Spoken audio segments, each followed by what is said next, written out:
Hello everyone, আজকে 14ই November. আজকে ভৌত বিজ্ঞানের সকল সমস্যা সলভ করার আমার দিন। তো গতকাল 13ই নভেম্বর রাতে আমি এগুলো পড়েছিলাম।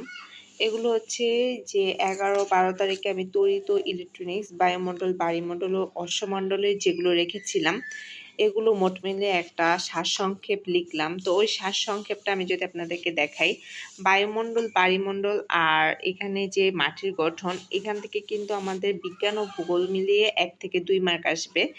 এরপরে বায়ুমণ্ডলের এই যেগুলো লিখলাম এগুলো অনেক ইম্পর্ট্যান্ট, এগুলো কিন্তু প্রতি পরীক্ষায় এসেই থাকে। তো এগুলো পড়ার পর আমি ভূত্বক ও মাটির গঠনে পানি কোথায় কোথায় বেশি পাওয়া যায় এগুলো নিয়ে একটু লিখলাম সংক্ষেপে। বায়ুমণ্ডল ও পানি পড়লাম, এখানে পানি কোথায় কোথায় বেশি পাওয়া যায় এগুলো আসলে এই যে সংখ্যাগুলো ভালো করে মনে রাখতে হবে। তো এরপর বায়ুমণ্ডল, পানি থেকে একটু লেখার পর ইলেকট্রনিক্স থেকে যেগুলো যেগুলো আমার কাছে মনে হলো যে মোস্ট ইম্পর্ট্যান্ট, যেমন এমপ্লিফায়ার, ট্রানজিস্টর, তারপর হচ্ছে রেকটিফায়ার, এগুলো মোটামুটি এখানে একটু লিখলাম। এরপরে ডায়োড নিয়ে একটু পড়লাম, তড়িৎ, চলতড়িৎ, স্থির তড়িৎ, এগুলো সংক্ষেপে একটু করে লাস্টে একটা ম্যাথ করলাম। তো এইখানে অনেক রিলেটেড কয়েকটা ম্যাথ করলাম। ম্যাথ করার পরে তো কালকে রাত্রে এটা পড়ার পরে আজকে হচ্ছে 14 তারিখ।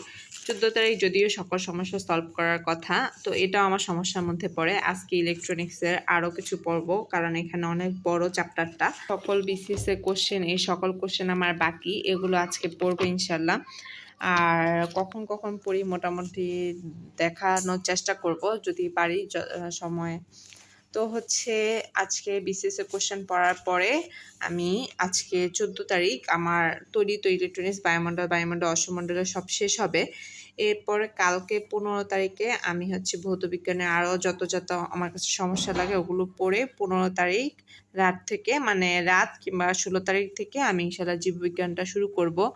তো এইভাবে তাহলে এখন পড়াটা শুরু করি। মেনলি বিসিএস এর কোশ্চেনগুলো দিয়েই ধীরে ধীরে শুরু করে দেই।